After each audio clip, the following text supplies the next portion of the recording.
Hello friends, welcome back you once again on my YouTube channel. आज का हमारा topic है अधिगम विकार या लर्निंग डिसेबिलिटी।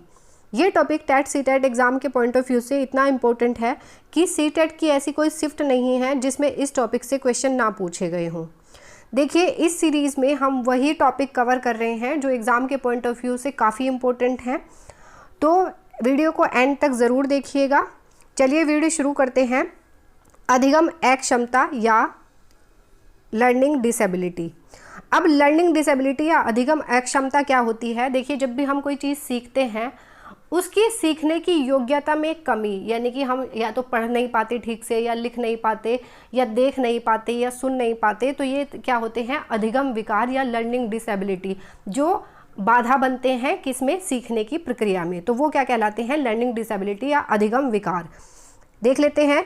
सीखने की क्षमता या योग्यता में कमी अधिगम अक्षमता कहलाती है, और इसका उल्लेख यानी कि अधिगम अक्षमता का उल्लेख सर्वप्रथम किसने किया? 1963 में सैमुअल क्रिक ने। एग्जाम में क्वेश्चन पूछ लिया जाता है कि अधिगम विकार का सबसे पहले उल्लेख किसने किया था, तो किसने किया? सैमुअल क्रिक ने। याद रखेंगे। अब देखिए, जितनी भी इम्पोर्टेंट लर्निंग डिसेबिलिटी हैं उनको देख लेते हैं, जिसमें सबसे पहला है डिसलेक्सिया। काफ़ी इम्पोर्टेंट है और सीटेट का ये फेवरेट क्वेश्चन है। डिसलेक्सिया क्या होता है? तो ये क्या होता है? पढ़ने से संबंधित जो समस्या आती है बच्चे को, वो क्या कहलाती है? डिसलेक्सिया। यानी बच्चा अगर पढ़ नहीं पाता है, या फ्रीक्वेंटली नहीं पढ़ पाता है, या सीक्वेंस में नहीं पढ़ पाता है, तो इस तरीके की जो प्रॉब्लम आती है बच्चे को, उसे क्या कहा जाता है? डिसलेक्सिया। याद रखेंगे। सेकंड है डिस्ग्राफिया। ये है लिखने से संबंधित अक्षमता या कठिनाई या समस्या। डिस्ग्राफिया, देखिए डिस्ग्राफिया में क्या आता है? ग्राफ, यानी कि जब हम ग्राफ बनाते हैं तो उस पर भी हम क्या करते हैं? लिखते हैं, राइट। तो डिस्ग्राफिया किससे संबंधित है? लिखने से संबंधित। जिसमें ग्राफ आ जाएगा, याद रखना, लिखने से संबंधित अक्षमता या कठिनाई क्या होती है? ये होती है डिस्ग्राफिया। नेक्स्ट है डिस्फेजिया। अब देखिए, फेजिया में क्या आ रहा है? फेजिया। ये फेज किससे रिलेटेड होता है? ये बोलने से, यानी कि फोनिक का साउंड ये करता है, तो ये क्या कहलाता है? भाषा से संबंधित कठिनाई। यानी कि अगर बच्चा ठीक से भाषा को समझ नहीं पाता है, या बोल नहीं पाता है, या लिख नहीं पाता है, तो इसे क्या कहा जाता है? डिस्फेजिया।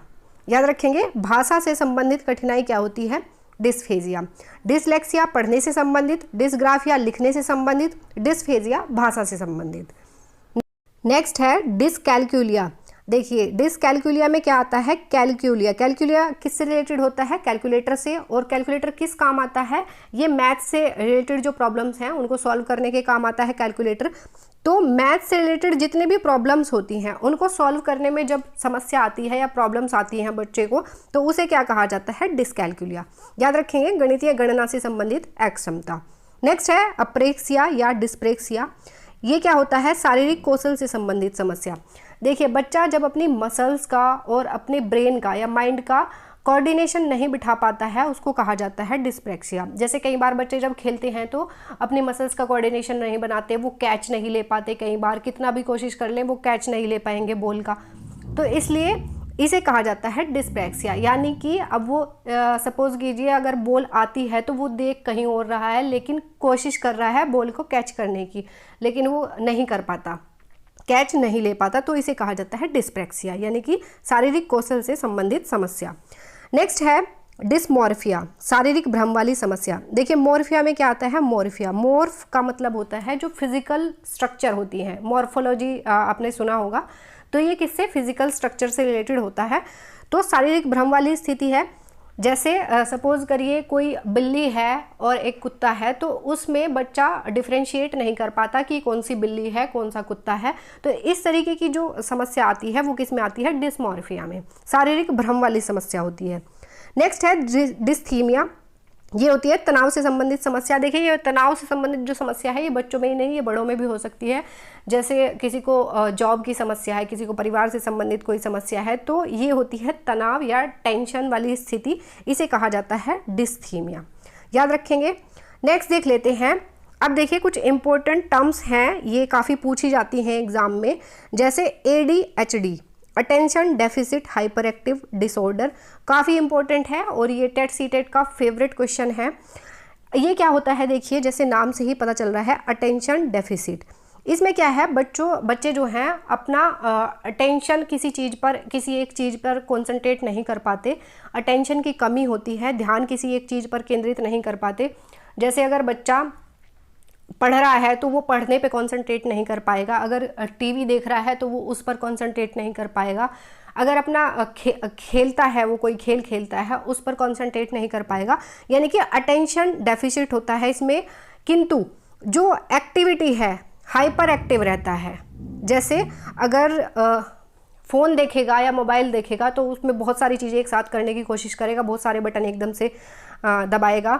जैसे अगर रिमोट लेगा तो उसमें भी बहुत सारे बटन एकदम से दबा देगा, क्योंकि वो हाइपर एक्टिव है, वो एक चीज़ पर कंसंट्रेट नहीं कर पाता है, वो एकदम से बहुत सारी चीज़ें करने की कोशिश करता है। इसे कहा जाता है ADHD यानी attention deficit hyper active disorder. याद रखेंगे। नेक्स्ट देख लेते हैं। अब देखिए एक चीज़ है इससे related, RPWD act 2016, right to person with disability act 2016, काफ़ी इंपॉर्टेंट है। ये संसद से पारित हुआ 2016 में और ये 37 पेज का एक डॉक्यूमेंट है। इसको पूरा याद करने की ज़रूरत नहीं है, एग्जाम के पॉइंट ऑफ व्यू से जो इंपॉर्टेंट चीज़ें हैं वो हम इसमें डिस्कस करेंगे। देखिए सबसे पहले आया था PWD एक्ट 1995 में, उसको संशोधित करके 2016 में RPWD एक्ट लाया गया, जिसको right to person with disability act कहा गया। अब देखिए जो दिव्यांग होते हैं या जो विकलांग होते हैं उनके अधिकारों की बात इस एक्ट में की गई है। पहले जो PWD एक्ट था 1995 का, उसमें 7 प्रकार की दिव्यांगता की बात की गई थी, किंतु जो RPWD एक्ट है 2016 का, उसमें 21 प्रकार की जो दिव्यांगता है उनकी बात की गई है। और यह भी सुनिश्चित किया गया है कि केंद्र सरकार के पास और विकलांगता के प्रकार जोड़ने की भी शक्ति होंगी। यदि भविष्य में ऐसी ज़रूरत महसूस होती है कि इसमें और भी विकलांगता के प्रकार जोड़ने की ज़रूरत है, तो इस तरीके की शक्ति केंद्र सरकार के पास होगी, इसमें और भी संशोधन किया जा सकता है। याद रखेंगे। अब इस एक्ट से रिलेटेड कुछ इंपॉर्टेंट चीज़ें हैं वो देख लेते हैं। जीवन के सभी क्षेत्रों में समानता और गैर भेदभाव की स्थिति, यानी कि जितने भी दिव्यांगजन या विकलांग बच्चे हैं उनके साथ समानता का व्यवहार करना और गैर भेदभाव की नीति अपनाना। स्कूल जाने वाले बच्चों का हर 5 सालों में सर्वे कराना, यानी कि जितने भी दिव्यांगजन हैं उनका, जो बच्चे स्कूल में जाते हैं उनका 5 साल में सर्वे कराना। और बुक्स और TLM उनको उपलब्ध कराना। जैसे अगर कोई बच्चा देख नहीं पाता है तो उसको इस तरीके की जो TLM है वो उपलब्ध कराना, ताकि उसको सीखने में या पढ़ने में कोई परेशानी ना हो। अगर कोई बच्चा चल नहीं पाता, व्हीलचेयर से चलता है और उसकी क्लासेस 2nd फ्लोर पे या 3rd फ्लोर पे लगती हैं, तो उसको ऐसी सुविधाएं उपलब्ध कराना ताकि वो नीचे ही उसकी क्लासेस प्रोवाइड करी जा सकें उसको और वो आसानी से पढ़ सके।